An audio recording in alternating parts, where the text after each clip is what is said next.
But right now, we're going to talk some Cleveland Browns, maybe sprinkle in some Cavs. Daryl Ruiter covers the Browns. Yes, sir. For 92.3 in Cleveland. What's up, Daryl? I might have to charge extra if you want to talk some Cavs after watching that disaster last night. What was the halftime score? You can just get that out of the way. I mean, it was like 80-40, something like that. 80-39. 39. Yeah, you gave them an extra point. Wow. Yeah.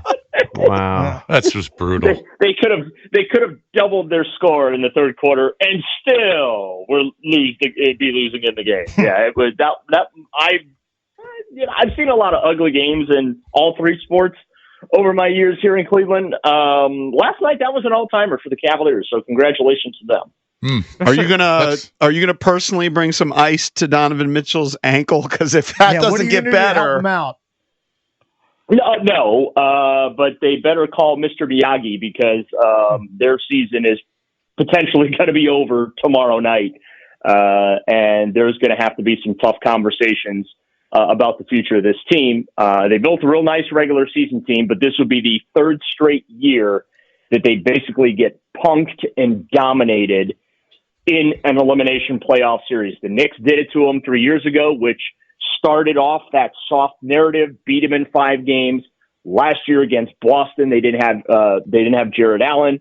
They had a couple of guys that weren't 100% for that series. So you could say, well, they weren't 100% and injuries, whatnot, but the Celtics, punked them. And then this series, not 100%, but it took until game 4 with all the extracurriculars that the Indiana Pacers were up to, shoving guys midair. DeAndre Hunter dislocated his thumb on one of those plays in game 1.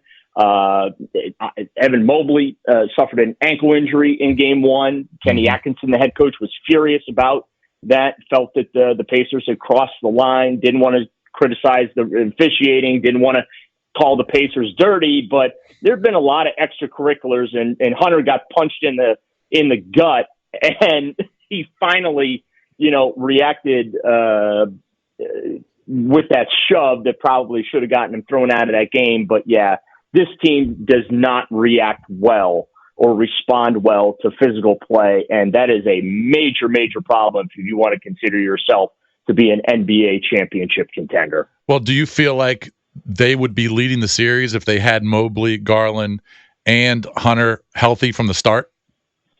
I do, and what's maddening and frustrating is that game 2 loss. They were up 7 with a minute to play, right, and they blew that lead. The Pacers did to the Cavaliers what they did when they eliminated the Milwaukee Bucks, right? You're coming from behind in the final minute there, winning the game. But they blew that one, even without having those guys on the floor. Donovan Mitchell, all-time 48-point performance, spectacular, LeBron-esque type of a performance, and it just absolutely got wasted. For me, if they lose this series, it's that game 2 loss is what I'm going to point to as the turning point with the season going south.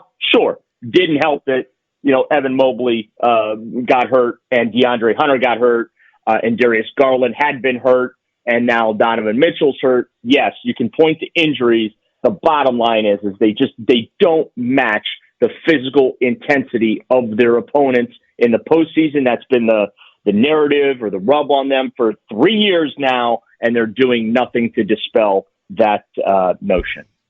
All right, let's switch gears. Let's talk about the Browns. And from your perspective, take us back to sort of draft weekend and when all this went down. Shedeur was dropping. Everybody was wondering where he was going to end up. And of all places, Cleveland, where they had taken a quarterback earlier, what was their rationale at the time for taking both those guys?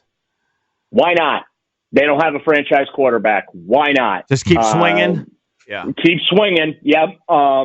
They had Kenny Pickett and Joe Flacco in the quarterback room, right? Mm-hmm. So it was not a secret that they were going to draft a quarterback. And I'll be honest with you, I was not surprised they drafted 2 quarterbacks. And the fact that Shedeur fell to day 3, round 5, 144 overall, And then the Browns mercifully made that trade with the Philadelphia Eagles to go get him. I felt like that was a why not move. Well, he's there. We got 2 picks. We really don't care about.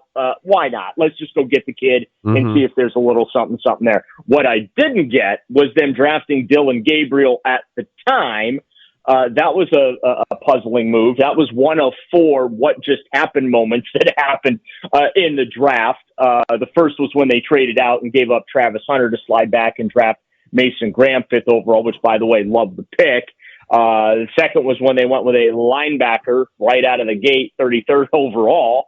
The third was the Gabriel selection that I just mentioned. And obviously the fourth was we were in the middle of an introductory press conference from the day 2 guys when they went ahead and made the trade and got Shedeur Sanders. And let me tell you, that was the fastest I've ever seen a press conference wrap up ever. Wow. Why did they kind of give up on the notion? Is it just because they got so much compensation from Jacksonville to give up on Hunter? Was there any indication that they didn't want him? No.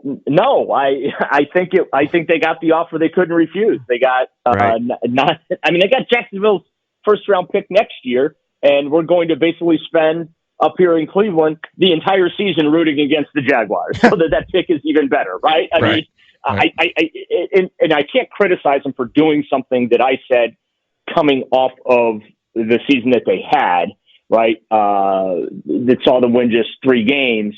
I said, hey, go ahead and trade that second overall pick and try and get yourself a 2026 first rounder so you can position yourself to go get one of the quarterbacks in that class, because I'm making an educated guess the quarterbacks available are going to be much better than what is available this year. And so, they take 2 stabs with Gabriel and Sanders. We'll see how that all plays out this year. And if it works out, great. And if it doesn't work out, whatever. They've got 2 first rounders next year and their 2027 first rounder. They don't have to lose their way into the first overall pick. They've got the ammunition they need to go ahead and just trade for it. Talking to Daryl Ruiter from 92.3 in Cleveland. You can follow him on X at Ruiter Wrong FAN. Ruiter spelled Ruiter. You have B-roll of both Sanders and Gabriel. What was your takeaway? Because I got to be honest, the video coverage you have, which has about 6 to 8 throws from each of the guys, Sanders looks better. My opinion. Both guys very accurate. I think Dylan Gabriel just a smidge more polished. Okay. He throws a tighter spiral than Shedeur does, that's for sure. But I got it. Like when I watched Dylan Gabriel this weekend, I'm like, okay, I understand it. I'm taller than the kid is, but I get it. He looked pretty polished out there. The ball looked good coming out of his hands, on time, on target. And then you watch Shedeur, and there's a little flutter in some of his throws, but they get where they need to be when they're supposed to be there. So he had more long bombs too, it seemed. Yeah. Well, it seems like they tried to stretch the arm out a little more for him than they did with Dylan Gabriel in some of the plays that were called or executed or whatever. And it's rookie camp, right? Like it's hard to. Kevin Stefanski basically got to run a legit mini camp. They did 11 on 11. He brought in a ton of tryout guys. They had 7 draft picks, 13 undrafted free agents, and it felt like they brought in like 30 tryout kids so that he could put a full offense and defense on the field and run legitimate 7-on-7 and 11-on-11 work. And the reps were equal right down the middle. Yes, Dylan Gabriel was first up, but he would take 8 7-on-7 reps, and then Shedeur would come in and he'd get his 8 7-on-7s, and they did the same thing with the 11-on-11. So it was divided equally, and I can't sit here and say one of these kids has an advantage over the other because I just don't think that's fair after a rookie minicamp. But what I can say is after watching both of them, I get why both of them are in Cleveland right now. What do you make of Shedeur from a personality standpoint? A lot of people are questioning. I mean, did he drop because of Dion? Did he drop because he was just horrible in these interviews? When I see him from afar, he actually does seem kind of like a big kid. Like he's almost like there's an immaturity level there, I think. Well, I don't know if it's an immaturity though. One of the first things he did, and for some reason, I never knew like going to talk to high school kids was like controversial. Yeah. But there was a media member up here that made it a controversy because I never got a press release saying, hey, in high school, actually it was like 5 blocks from my house that he wanted to talk to these kids. So I could have just walked down there. Never got a press release that he was doing this. I'll be honest with you. He came across as I think a big kid is fair, but I don't think that that's a negative. Okay. He just seems like he's just a real nice kid. Yeah. Who enjoys life. He understands the environment that he's in, right? His dad, he talked about that on Saturday, that he knows his dad, a lot of haters out there for him and his dad. He said most of the criticism he gets is from the older folks. Which he's a little surprised by because you would think, I grew up watching Deion Sanders. I don't know about you guys, but I know what his dad brought to the table. But I thought he handled his media availability the other day, his first in-person here in Cleveland. I thought he handled it fairly well. He basically said, hey, I'm not out here to prove the doubters and the haters wrong. I'm out here to prove myself right and to focus on what I need to do to be the player that the Browns drafted. And I thought that was a real mature comment on his part. Yeah, he's got cameras that follow him around. Absolutely, I get it. The Browns have posted a bazillion Shedeur Sanders videos everywhere on social media. Well, guess what? I did too, right? It's what we're feeding the beast, right? We're feeding the content machine. So, yes, he's good at content, and we're going to find out if he's good at professional football. Daryl, were you surprised the Browns double dipped with running backs? They take Quinshon Judkins in the second round, and then they come back at RB with Dylan Sampson out of Tennessee in the fourth round. Nick Chubb obviously on his way out, so they need to restock that room. Were you surprised 2 picked within the first 4 rounds? No, I wasn't surprised, but it got my attention when you mentioned Nick Chubb, right? The writing's on the wall. We had Andrew Berry on our morning show. I believe it was Friday morning, and Barry just basically said it's looking unlikely that the Browns would bring back Nick Chubb at this point. They clearly wanted to get much, much younger in that room.